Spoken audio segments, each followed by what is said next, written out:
The killing of two suspected poachers in Wajir earlier this month by Kenya Wildlife Service rangers and the subsequent demonstrations by angry residents has shone the limelight on the increasing negative results of the human-wildlife conflict. On the first week of May, two men believed to be poachers were shot and killed. According to the police, more than 70 kilos of giraffe meat was recovered from them. The two died in a shootout with the rangers in the outskirts of Wajir town. Their death was followed by clashes between the riot police and the demonstrators led by the family members. Business was put to a standstill, prompting the leaders to intervene and cool the situation.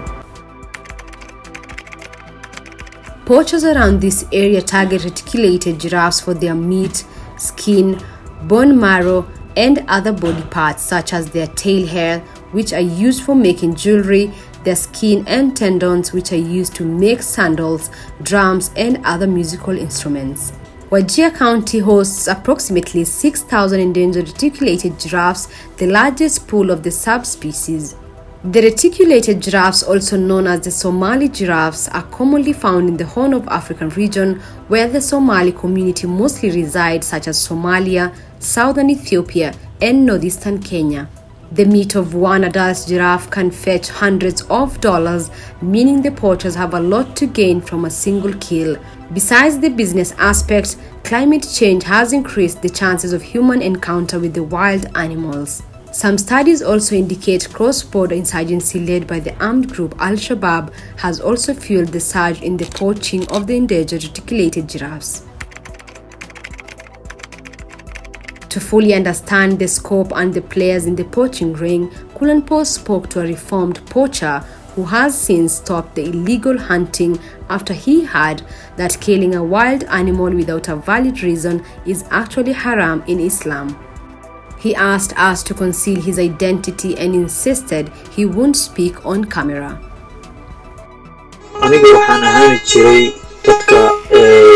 I used to be a poacher, but now it seems that many people have come into this business. The wild animals are not just killed. First, we look for people who need the meat or the skin, and after finding customers, we go for hunting. The meat is then transported, and Wajir is one of the places where it is delivered. It is not taken to the normal butcheries like other meats, but instead delivered to the people who need it. Someone may want 5 kilos, another one 10 or 30 kilos. I have now quit this business to protect and respect the teachings of my religion. Many people who are my friends have been jailed and some have been killed for this business. In the recent Wajir case, Kenya Wildlife Service rangers were tipped by the locals that some people were supplying suspected giraffe game meat at Barwako location using a saloon car.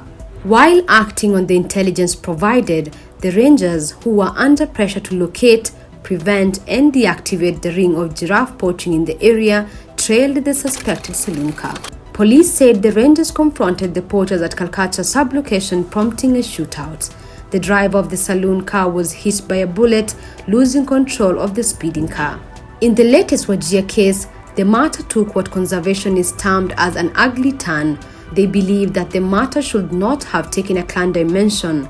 Last week, a meeting was held involving the Wajir governor, Wajir East MP Adan Daoud, elders from the 3 main clans in Wajir, and the Wajir County security team. It was agreed that the elders would allow the matter be handled through criminal justice system. One of the KWS rangers was from one of the main clans in Wajir County. The reticulated giraffe was initially found in northern Kenya, parts of Somalia, and southern Ethiopia. But due to long-term civil unrest in Somalia and a massive poaching, the remains of the species can now only be found in northern Kenya, more so in Wajir County. As you traverse the vast county, the sight of the majestic animal is a commonplace. In the past, culturally, Somalis used to never hunt giraffes for meat, and such activities was seen as an abomination. In the last 35 years, the number of reticulated giraffes, which today live almost exclusively in northern Kenya, has dropped from 36,000 to fewer than 16,000, a 56% decline.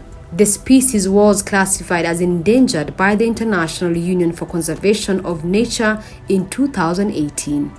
The giraffes have died in huge numbers, largely due to decades of tribal conflicts over land and resources, violence by the Somalia-based armed group Al-Shabaab, and perhaps from climate change, which has accelerated habitat loss and increased poaching in the region. Currently, there are several individuals and organizations working with the communities to aid in their effort to protect the wild animals and their natural habitats.